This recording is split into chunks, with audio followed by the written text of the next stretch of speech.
इंशाल्लाह आपकी जो है वो हेल्प होगी। ठीक है, तो इसमें वही टॉपिक्स हैं जो ज़्यादा इंपॉर्टेंट हैं एंड रिपीट हो रहे हैं। तो जल्दी से स्टार्ट कर लेते हैं। फर्स्ट क्या है हमारे पास कि यूनिटी क्या होती है सेंटेंस में। तो ये काफ़ी इंपॉर्टेंट है।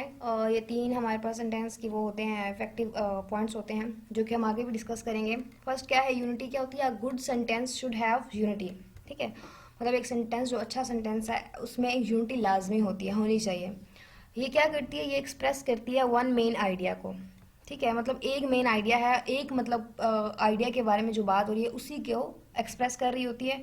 और इसमें क्या होता है कि by unity we mean that every part of a sentence must contribute to one main unifying thought. मतलब कि उस जो सेंटेंस उसका जो हर पार्ट है वो क्या कर रहा होता है, एक यूनिफाइंग थॉट दे रहा होता है। मतलब एक यूनिक, मतलब एक ही उसके मतलब कह सकते हैं कि एग्जैक्ट एक ही पॉइंट के ऊपर बात की जा रही होती है, एक ही थॉट आपको मिल रही होती है। ठीक है, यूनिटी क्या होता है, मतलब एक ही, तो आपको एक ही थॉट मिल रही होती है। तो ये यूनिटी हो गया सेंटेंस में। उसके बाद नेक्स्ट हमारे पास क्या है, अच्छा नेक्स्ट था कि राइट एन ऐसे। अब ये मैंने यहाँ पे इसका कोई आपको आगे नेक्स्ट सोल्यूशन वगैरह नहीं दिया। क्यों नहीं दिया, क्योंकि यहाँ पे आपको फाइनल के एग्ज़ाम में इस तरह होता है कि आपको एक ऐसे सा दिया जाता है। ठीक है, उसमें आपको कहा जाता है कि इसका मेन आइडिया बताएं, या समटाइम ऐसा हो जाता है कि आपको ऐसे दिया जाता है और उसमें फिल इन दी ब्लैंक्स होती हैं। ठीक है, आपको लाइक एक पैराग्राफ दे दिया जाएगा, उसमें लाइक यहाँ से अगर ये आप 3 लाइन्स देखें ना तो यहाँ पे ऐसा हो सकता है कि आ गुड, आगे सेंटेंस मिसिंग हो, आगे नेक्स्ट थोड़ा सा लिखा हो, फिर थोड़ा सा मिसिंग हो, ऐसे करके वो एक 4 to 5 लाइन या लाइक 4 लाइन्स का एक पैराग्राफ सा दिया गया होता है, उसको आपने कंप्लीट करना होता है, मतलब आपने उसको बनाना होता है, उसमें आपने जो भी वर्ड्स यूज़ करके उसको कंप्लीट करना होता है। तो इस तरह का कोई ऐसे आपको दे सकते हैं, उसका वो आपसे पूछ सकता है कि आप इसका बनाएं, बताएं इसका मेन आइडिया क्या होगा, कुछ ना कुछ उस ऐसे के अबाउट आपसे पूछ सकता है। तो इस तरह का एक ऐसे आता है, तो वो आप अगर थोड़ी को प्रैक्टिस करना चाहें कर सकते हैं। तो मेन टॉपिक्स आप देख लीजिएगा ऐसे से रिलेटेड। बट उसके बाद नेक्स्ट हमारे पास क्या है, पैरेललिज्म है। ठीक है, पैरेललिज्म, पैरेलल क्या होता है, लाइक ये वाली जो लाइन है जो मैंने अंडरलाइन किया हुआ है यहाँ पे, ये एक लाइन है पैरेलल। ठीक है, इसके नीचे अगर यहाँ पे बिल्कुल इसी सेम मतलब डायरेक्शन में यहाँ पे मैं एक लाइन बना देती हूँ तो वो क्या हो जाएगी, यहाँ पे ये दोनों पैरेलल लाइंस हो जाएंगी। ठीक है, पैरेलल मतलब बराबर। ठीक है, तो इसमें क्या है कि टू आइडियाज़ आर कोऑर्डिनेट, मतलब दो आइडियाज़ अगर कोऑर्डिनेट करते हैं they must be given equal rank in the sentence. अगर दो जो आइडियाज़ हैं उनको कोऑर्डिनेट किया जाए तो उनका जो रैंक है वो इक्वल होना चाहिए, मतलब उनको इक्वल लेवल दिया जाना चाहिए, होता है मतलब बराबर होना चाहिए, पैरेलल होना चाहिए। तो इसका ये मतलब होता है, ये लाइक एमसीक्यूज में आ सकता है, सब्जेक्टिव में इतना इम्पोर्टेंट नहीं है। उसके बाद ये है कि रोल ऑफ एम्फेसिस। ठीक है, एम्फेसिस का रोल क्या होता है हमारे पास। ठीक है, तो ये क्या, ये इसमें जो एक आपके पास सेंटेंस है उसमें अगर आपको कुछ पार्ट्स दिए गए हैं तो जो इम्पोर्टेंट पार्ट है उसको उतनी ही अटेंशन दी जानी चाहिए जितनी कि मतलब वो उसका बनती है, मतलब उसको लेस इंपॉर्टेंस जो है वो नहीं देनी चाहिए, मतलब उसको ज़्यादा अटेंशन दी जानी चाहिए। एम्फेसिस का मतलब ये है, मतलब most important part of a sentence must be so placed that attention is directed towards them rather than towards less important parts. मतलब जो इंपॉर्टेंट पार्ट्स की तरफ अटेंशन बनती है उसको वही मिलनी चाहिए, ना कि जो लेस पार्ट्स के लिए है। उसके बाद नेक्स्ट हमारे पास है जी language function in simple words. ठीक है, लैंग्वेज फंक्शन क्या होता है, लैंग्वेज फंक्शन, लैंग्वेज लाइक एक कोई ज़ुबान हो गई, फंक्शन मतलब कोई काम हो गया। ठीक है, तो a language function is something you want to do with language, मतलब आप एक लैंग्वेज के साथ कुछ करना चाहते हैं, वो क्या है, उसके ये एक लैंग्वेज फंक्शन है। उसको हम ज़्यादा आगे नेक्स्ट देखते हैं। यहाँ पे क्या है कि function represents the active use of languages for a specific purpose. मतलब फंक्शन क्या होता है कि उस लैंग्वेज का जो एक्टिव यूज़ होता है, मतलब उसको जो हम यूज़ कर रहे होते हैं वो क्या होता है, वो उसका एक फंक्शन होता है, मतलब उसको यूज़ कर रहे हैं, जो उससे हम काम ले रहे हैं एक लैंग्वेज से, वो क्या होगा, उसका एक फंक्शन हो गया, उसका एक काम हो गया। और जो लैंग्वेज होती है खुद वो क्या होती है, वो ग्रामेटिकल स्ट्रक्चर होता है वर्ड्स का, फ्रेजेस का। ठीक है, तो जो स्ट्रक्चर है ग्रामेटिकल या उसका जो एक वो स्ट्रक्चर होता है वो क्या होती है, वो एक लैंग्वेज होती है। जैसे उर्दू में हमारा है, इंग्लिश में हमारी ग्रामर वगैरह, ये सारे जो स्ट्रक्चर्स होते हैं ये एक लैंग्वेज होती है। इसको जो हम यूज़ करते हैं वो उसका एक फंक्शन होता है। ठीक है, तो लैंग्वेज फंक्शन ये भी आ सकता है एमसीक्यूज वगैरह में, इसलिए ज़्यादा इंपॉर्टेंट है ये भी। And next question very important, comma splice and complete sentence. इसमें से जो है वो आपसे सब्जेक्टिव में भी आ सकता है और ऑब्जेक्टिव में तो कंफर्म आएगा। ये बहुत ज़्यादा इंपॉर्टेंट और रिपीटेड क्वेश्चन है, बहुत ज़्यादा रिपीट हो चुका है। मतलब ये आपने लाजमी समझ लेना अच्छे से, ठीक है। उसकी थोड़ी बहुत प्रैक्टिस भी लाजमी कर लेनी है। तो अब इसमें क्या है कि comma splices are complete sentence, ठीक है। Comma splices are complete sentence क्या होता है? It is known as grammatical error. ये ग्रामेटिकल एरर होता है, ठीक है। Or misuse of commas, मतलब कॉमास को सही से यूज़ नहीं किया गया होता, ये एक एरर होता है ग्रामेटिकल, मतलब उसका एरर होता है। इसको एग्जाम्पल यहाँ से देखते हैं तो आपको मज़ीद समझ आ जाएगी।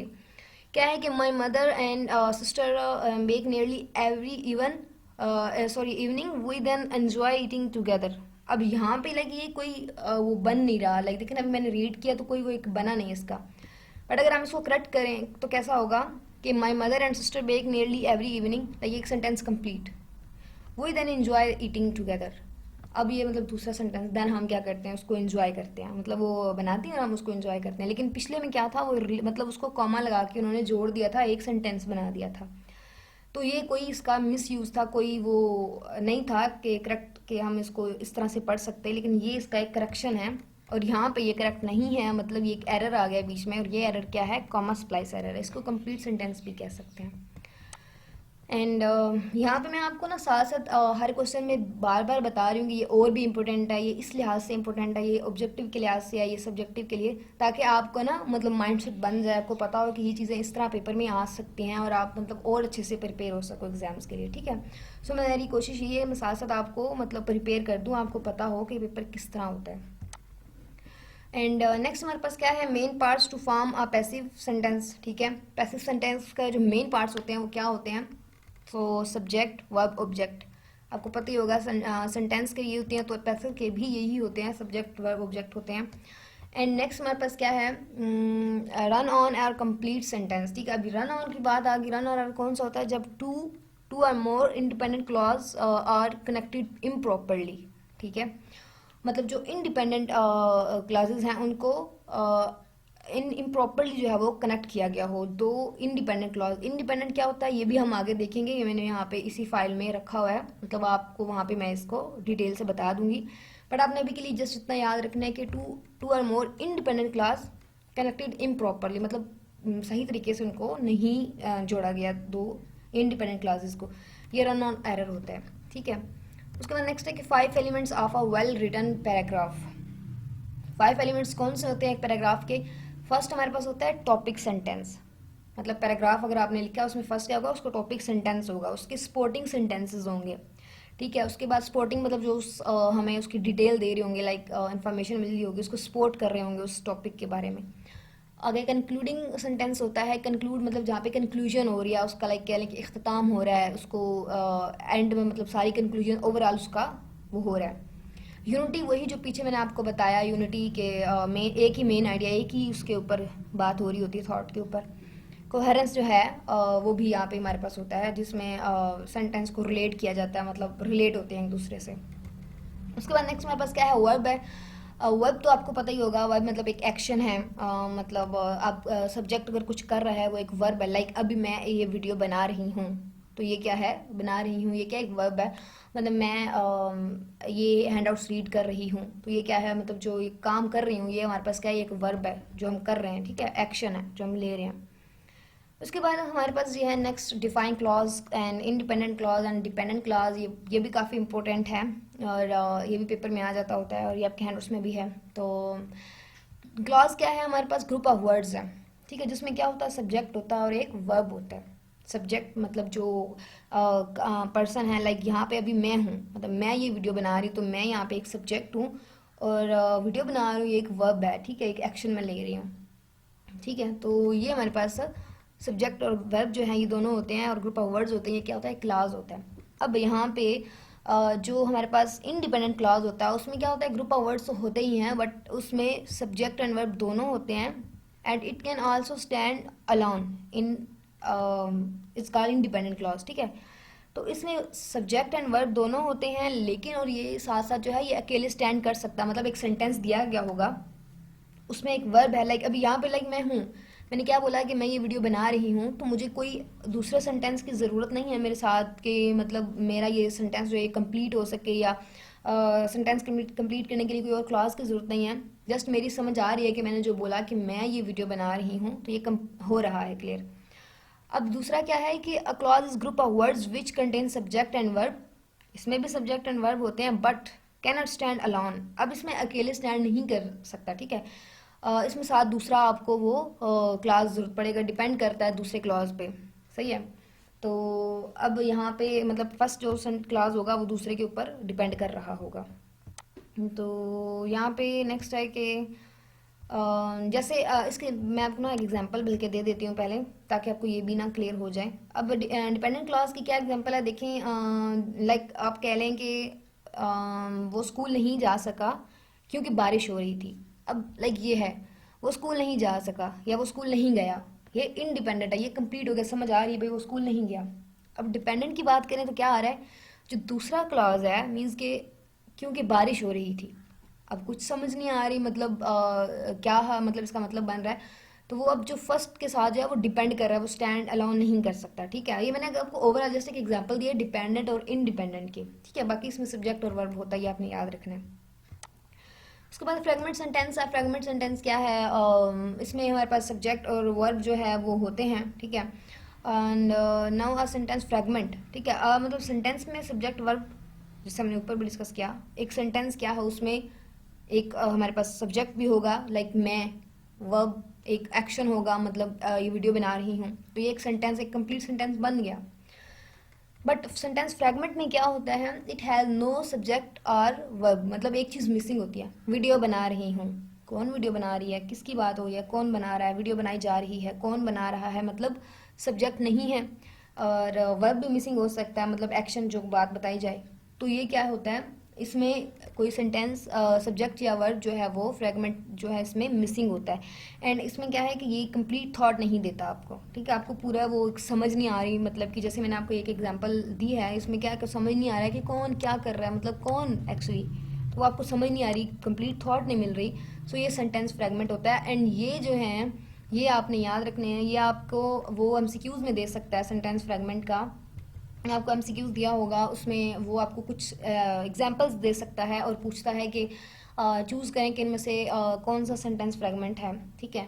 चूज़ करें इनमें से कौन सा रन ऑन एरर है, ठीक है। इस तरह करके आपसे पूछ सकता है। और सेंटेंस को आपने बहुत ध्यान से पढ़ना है और देखना है कि इसमें जो है ये चीज़ कहीं पे ऐसा तो नहीं जहाँ पे सब्जेक्ट मिसिंग हो, वर्ब मिसिंग हो। फिर जहाँ पे मिसिंग होगा वहाँ पे आपने समझ जाना है कि ये सेंटेंस फ्रेगमेंट है, ठीक हो गया। उसके बाद नेक्स्ट देख लेते हैं जी, नेक्स्ट हमारे पास क्या है। उसके बाद हमें correct verb in each sentence, हमने करेक्ट वर्ब बताना है। ये हमने क्या करना है, इसके लिए फॉर्म ऑफ वर्ब जो है वो देख लेनी है। इंतहाई इजी है, फर्स्ट सेकंड थर्ड फॉर्म होती है। तो इसमें से एमसीक्यूज आते हैं, इसलिए मैंने यहाँ पे इसको हाईलाइट किया है, क्योंकि आपने ना इसमें से काफ़ी एमसीक्यूज आ जाते हैं, लाइक आई गेस कि 3 to 4 आ ही जाएंगे हर एक के पेपर में, लाइक लाजमी आता है। आपको फॉर्म दी देती हैं वो टेंसेस जो होते हैं, उसमें कुछ ऐसा वर्ब आ जाती है, वर्ब का फिर आपने उसको देखना होता है कि इसका यहाँ पे कौन सी फॉर्म लगेगी, वो आपने बताना होता है। तो इस तरह का आ ही जाता है, तो ये भी आपने जो है वो कर लेना है, ये एमसीक्यूज में आता है वैसे। नेक्स्ट हमारे पास क्या है, अपोस्ट्रॉफी है। अपोस्ट्रॉफी क्या होता है आपको पता ही है, ये सिंबल होता है एंड पंक्चुएशन मार्क होता है ये। और ये काफ़ी पर्पसेस के लिए यूज़ होता है। लाइक अगर हमने लाइक यहाँ पे देखें, हमने क्या करना है, किसी की कुछ वो शो करना है, समवन्स ऑन, तो ये कांट फ्रॉम कैनाट। अब यहाँ पे जो कांट है, मतलब ये यहाँ पे जो कैनाट को साथ उन्होंने अपोस्ट्रॉफी लगा दिया, ये इसका मतलब वो एक बन गया है। तो हम मतलब किसी वर्ड को ओमिट करना चाहें तो भी लगा सकते हैं, किसी की लाइक हम किसी को कोई वो चीज़ शो करना चाह रहे हो, किसी की कोई चीज़ लाइक अलीज़ प्रॉपर्टी, तो अलीज़ के आगे जो एस आएगा और उसके बीच में जो ये अपोस्ट्रॉफी आएगा, मतलब ये क्या शो कर रहा है, किसी की उस किसी चीज़ को शो कर रहा है, लाइक अली की प्रॉपर्टी को, ठीक है। इस तरह करके मतलब किसी की ज़ाती लाइक ऑन्स, मतलब किसी से कोई चीज़ रिलेट कर रही है, किसी की है, तो उसको भी ये शो करता है। अपोस्ट्रॉफी इसके लिए यूज़ होते हैं। उसके बाद नेक्स्ट हमारे पास है जी नोट्स मेकिंग, ठीक है। नोट्स मेकिंग के जो प्रिंसिपल्स हैं, फर्स्ट हमारे पास क्या है, क्लियर आइडेंटिफिकेशन, मतलब आपने क्लियरली आइडेंटिफाई करना है, डेवलप करना है उसको, and leave room for your comment, ताकि आपको कमेंट्स जो है वो मिल सकें। उसके बाद डेवलप करना है एब्रीविएशन, ठीक है। एब्रीविएशन सिस्टम जो है एब्रीविएशंस का तो आपको पता होगा। तो इसके ये 4 हमारे पास जनरल पर्पसेस होते हैं नोट्स मेकिंग के। ये आपने जस्ट इसका नाम याद रखना है। ये कैसे हो सकता है, ये भी सम टाइम मतलब हो सकता है कि आपको सब्जेक्टिव में भी दे दे, ऑब्जेक्टिव में भी दे दे, दोनों लिहाज से इंपॉर्टेंट है।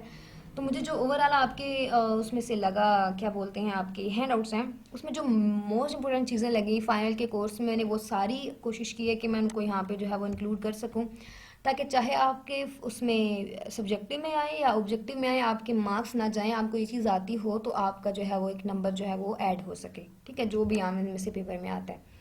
तो ये ऐसा हो सकता है कि ये 4 आपको ऑप्शन दिए हों, ठीक है, इनमें से कोई से 3 दिए हों और एक इररेलेवेंट दिया हो और बोलें कि इनमें से सिलेक्ट करें कौन सा ऑप्शन नहीं है। तो आपने ध्यान से पढ़ना है कि ये तो हमने पढ़े थे, कौन सा नहीं है वो वाला आपने सिलेक्ट कर लेना है। या ये भी हो सकता है कि 3 इररेलेवेंट हो और एक रेलिवेंट हो, वो आपने फिर यहाँ पे देख लेना है कि कौन से 4 जनरल प्रिंसिपल्स थे। तो ये ऐसे भी आ सकता है और ऐसा भी आ सकता है कि वो आपसे बोलें कि right 4 principles of notes making, तो आपको जो है सब्जेक्टिव में लिखने पड़ जाएं 4 पॉइंट्स। तो ये आपने याद रखना है इस तरह से। उसके बाद हमारे पास है जी टर्म टेंस, ठीक है, टेंसेस। अब यहाँ पे टेंसेस क्या होते हैं, वही जो मैंने ऊपर भी आपको बोला, tenses a form of verb and use to show the time of action, ठीक है। अब वर्ब की स्टेट या टाइम ऑफ एक्शन मतलब कब कौन सा काम किया गया, ये टेंस शो करता है। टेंसेस का आपको पता होगा मतलब लाइक प्रेजेंट, पास्ट, फ्यूचर, मतलब उसमें किस टाइम पे कौन सा काम किया गया या क्या हुआ, वो जो टाइम शो किया जाता है, किस टाइम पे क्या काम हुआ, वो हमारे पास टेंसेस शो करते हैं। और ये पेपर में बहुत ही इम्पोर्टेंट है, आपके ऑब्जेक्टिव में तो बहुत ज़्यादा कह लेना इम्पोर्टेंट है। इसमें से आता है आपको वो मतलब वो क्या बोलते हैं, is, am, are, had, have been, has been and form of verb को जो है वो फर्स्ट सेकंड थर्ड करके चेंज करके इस तरह के ऑप्शंस जो हैं वो दे सकते हैं। और आपको सेंटेंस को जो है वो करेक्ट करना होगा कि इस सेंटेंस में कौन सी फॉर्म लगेगी, कौन सा हेल्पिंग वर्ब लगेगा, वो सारा आपने ध्यान से करके करना है। और इसके लिए ज़रूरी है कि आपको टेंसेस आते हों, प्रेजेंट, पास्ट, फ्यूचर, तीनों टेंसेस अच्छे से आते हों, तो आप जो है वो इधर से आपके मार्क्स नहीं जाएंगे। और ये बहुत इंपॉर्टेंट है इस सब्जेक्ट के लिए, ठीक है। तो ये लाजमी कर लीजिएगा।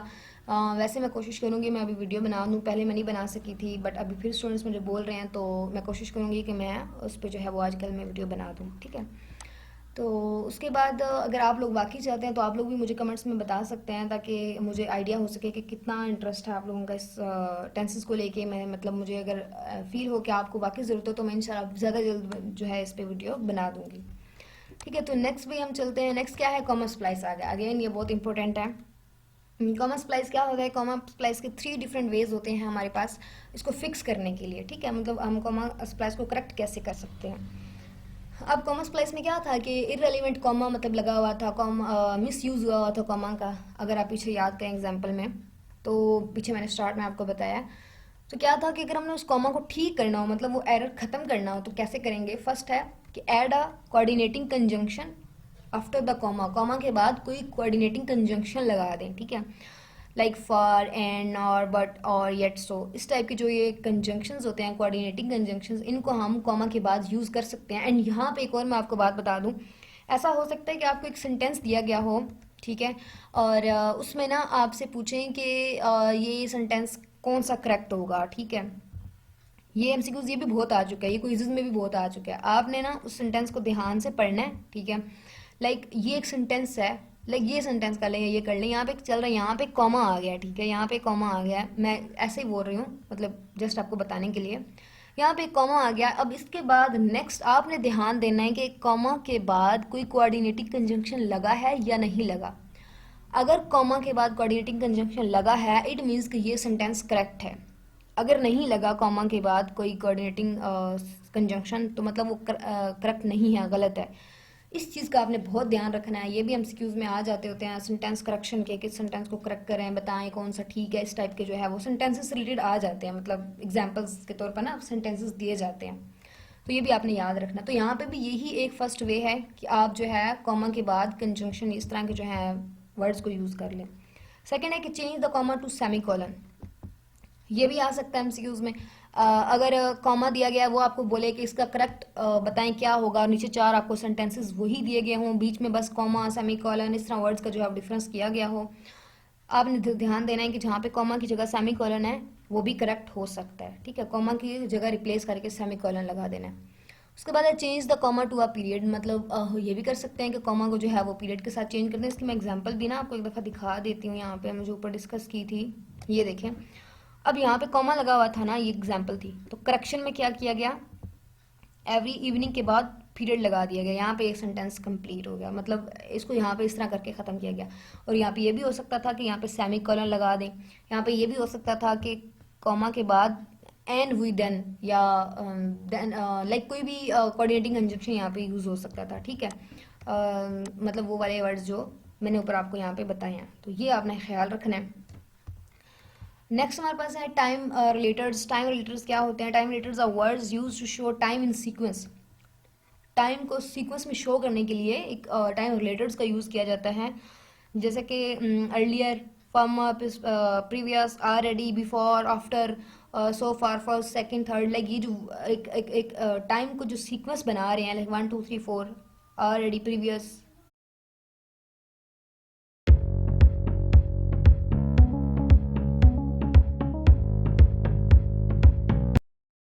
अर्ली, लाइक ये वर्ड जो है ये हमारे पास टाइम रिलेटर्स होते हैं, ठीक है, ये भी आपने याद रखना है।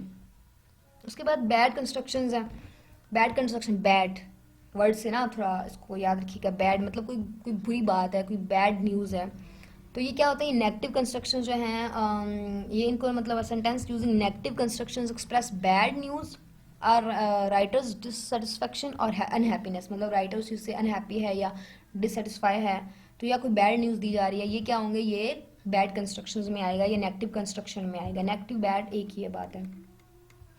एग्जाम्पल देखें, this that is not a bad thing, I am not satisfied. Not अब ये वर्ड एक बैड, मतलब आई एम नॉट सेटिस्फाइड, मतलब ये अच्छी बात नहीं है, लेकिन कुछ बैड न्यूज़ है कि मतलब मैं मुतमईन नहीं हुआ, मतलब ये एक नेक्स्ट पर्सन के लिए एक बैड न्यूज़ है कि वो ये तो सेटिस्फाई ही नहीं हुआ हमसे, तो ये एक बैड न्यूज़ है। यहाँ पर देखें, that is not a good thing, कहा गया है कि ये चीज़ अच्छी नहीं है, मतलब उसके लिए आपको कुछ अच्छी न्यूज़ नहीं मिली, बैड न्यूज़ मिली है, आपको कुछ अच्छा नहीं फील हुआ, तो वो क्या एक बैड न्यूज़ है, और जो कि बैड कंस्ट्रक्शन में आता है। उसके बाद हमारे पास नेक्स्ट क्या है जी, नेक्स्ट है कि join the sentences, sentence fragment given below using cause and effect conjunctions. अब यहाँ पे देखिएगा, they received a high mark on their exams, they had studied hard, ठीक है, ये एक सेंटेंस। अब इसका आंसर क्या होगा, they received a high mark on their exam because they had studied hard, ठीक है। अब बिकॉज यहाँ पे आ गया, मतलब इसको कंप्लीट करने के लिए जो हमने कंजंक्शन का यूज़ किया वो इस तरह कंजंक्शन का यूज़ होता है, और ये वो जो पहले मैंने आपको बोला प्रैक्टिस कर लीजिएगा, मतलब इस तरह करके ना, या आप ऐसा कीजिएगा कि कॉमन सप्लाइज वाला टॉपिक अपने हैंड आउट से सर्च करें, वहाँ पे एग्जांपल्स काफ़ी सारी दी होंगी, आप थोड़ा बहुत एग्जांपल्स को देख लें, लाइक कुछ भी आप एक पेज दो पेज पे देख लें, कुछ एग्जांपल्स आपको जो नज़र आती हैं वो कर लें, आपको बहुत अच्छे से प्रैक्टिस हो जाएगी और अच्छे से क्लियर भी हो जाएगा, ठीक है। बिकॉज मैंने यहाँ पे एग्जांपल्स नहीं दी, मुझे वीडियो को जो है वो थोड़ा ज़्यादा लेंथी नहीं करना, बस मेन चीज़ें आपको समझानी है, तो वो देख लीजिएगा, आपको और भी अच्छे से समझ आ जाएगी। और इस तरह के कोई भी आपकी एग्जाम्पल आती है पेपर में, कोई भी सेंटेंस दिया जाता है, तो आप इजीली उसको जल्दी से सॉल्व कर पाएंगे, ठीक है। उसके बाद नेक्स्ट हम देखते हैं, नेक्स्ट है क्या है, कंस्ट्रक्शन, सॉरी कंट्रैक्शन। कंट्रैक्शन क्या होता है, two words made shorter by placing an apostrophe. अब वही के अपोस्ट्रॉफी का यूज़ करके दो वर्ड्स को जब शॉर्ट बनाया जाता है, वो क्या होता है, हमारे पास कंट्रैक्शन होता है। लाइक आई एम, अब आई एम, अब यहाँ पे अपोस्ट्रॉफी लगा के उसको शॉर्ट कर दिया गया, यहाँ पे है ही इज़, अब यहाँ पे इसको शॉर्ट किया गया वी हैव, अब वी हैव यहाँ पे इसमें अपोस्ट्रॉफी लगा के शॉर्ट कर दिया गया, कैन नॉट, कांट, लाइक उसमें अपोस्ट्रॉफी यूज़ हो गई है, तो अपोस्ट्रॉफी यूज़ करके वर्ड्स को जब शॉर्ट बना दिया जाता है तो ये कंट्रैक्शन होती है, ठीक है। उसके बाद ब्रेनस्टॉर्मिंग एंड क्लस्टरिंग, ये भी काफ़ी इंपॉर्टेंट है, ये भी आपने जो है ना उसको समझ लेना है। अब इसमें क्या है कि ब्रेनस्टॉर्मिंग क्या होती है, कैसी टेक्निक होती है जो कि creative thinking and develop ideas के लिए जो है वो यूज़ होती है। मतलब इसमें क्या होता है कि आपके माइंड में जो भी आइडियाज़ हैं आप फ्रीली लिखते जाओ, बस मतलब ओपनली लिखो, मतलब अपने आइडियाज़ सारे एक्सप्लोर करो, ठीक है। ये हमारे पास क्या होती है, ब्रेनस्टॉर्मिंग होती है।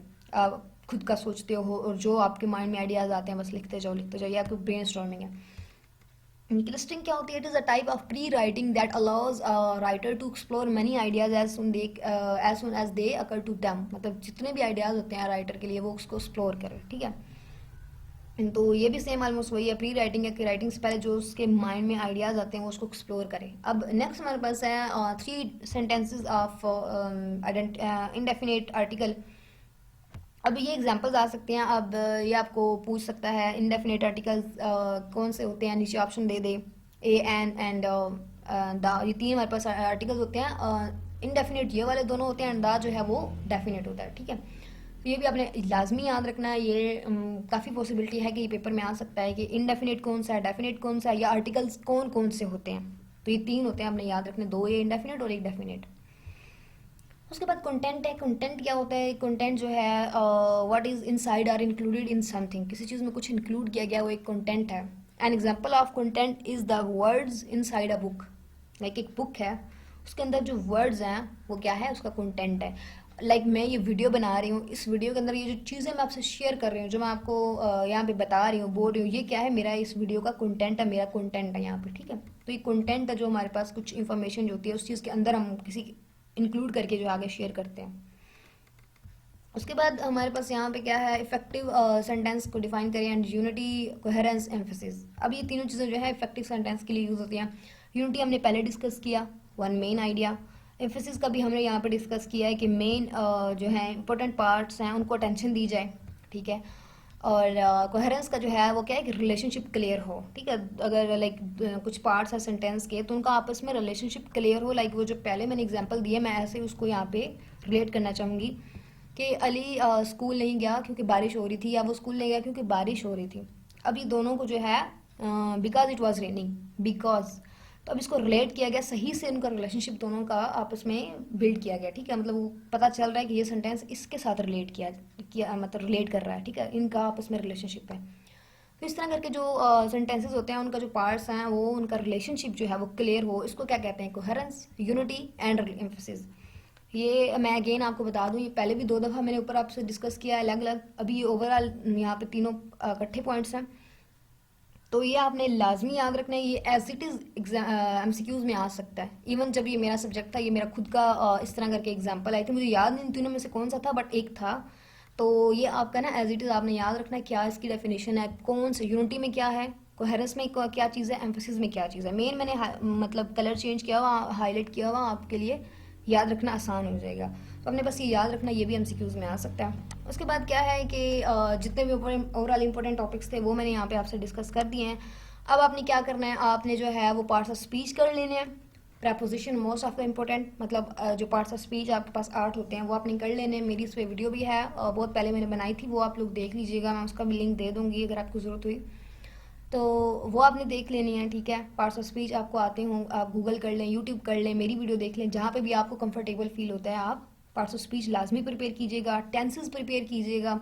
ये दोनों चीज़ें बहुत इंपॉर्टेंट है सब ऑब्जेक्टिव के लिहाज से, ठीक है। बट बाकी सब्जेक्टिव भी इतना डिफ़िकल्ट नहीं होता, शॉर्ट ही होता है। लाइक समटाइम आपको कॉलम्स दे देते हैं कि मैच करें ये चीज़ किसके साथ रिलेट कर रही है। समटाइम आपको जो है वो ट्रू फॉल्स दे देते हैं कि क्या ये ट्रू है, ये फॉल्स है।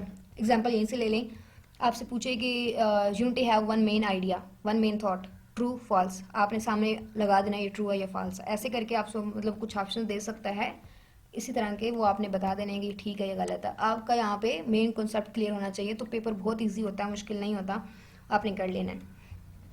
उसके बाद यहाँ पे ओवरऑल फाइनल टर्म का कोर्स हमारा जो है वो कवर हो गया है। ये 2 चीज़ें मैंने क्यों ऐड की हैं, क्योंकि ये मिड का कोर्स है, लेकिन कुछ पता नहीं होता, हो सकता है कि कहीं ना कहीं आपको मिड का जो है पेपर कहीं ना कहीं कोई ना कोई क्वेश्चन आ ही जाए। वैसे तो उन्होंने इंक्लूड नहीं किया, बट आ ही जाए, मैं जस्ट इतना बोलती हूँ। तो आपने थोड़ा सा बस मेन आइडिया देख लेना है कि पैराग्राफ का मेन आइडिया क्या होता है, टॉपिक पैराग्राफ क्या होता है, स्पोर्टिंग डिटेल्स क्या होती हैं, टॉपिक सेंटेंस, और ये चीज़ें जो है ये मेरी वीडियो दूसरी में है, आप देखना चाहें तो वो देख सकते हैं। बाकी हैंड आउट से आप सर्च कर लें, बस एक दो उसको कॉन्सेप्ट माइंड में बिठा लें, काफ़ी ईजी है। ओवरऑल थोड़ा सा देख लीजिएगा, मैं इसलिए कह रही हूँ ताकि आपका पेपर जो है मैक्सिमम आपकी तैयारी मेरी इस एक वीडियो से हो जाए। बाकी इंशाल्लाह आपकी तैयारी जो है वो ये वीडियो के बाद काफ़ी हद तक आपका पेपर भी इजी रहेगा आपके लिए, एंड मतलब आपको लगेगा कि आपकी तैयारी अच्छी हो गई है। मज़ीद वीडियो अच्छी लगी हो तो प्लीज़ वीडियो को फ्रेंड्स से लाजमी तौर पर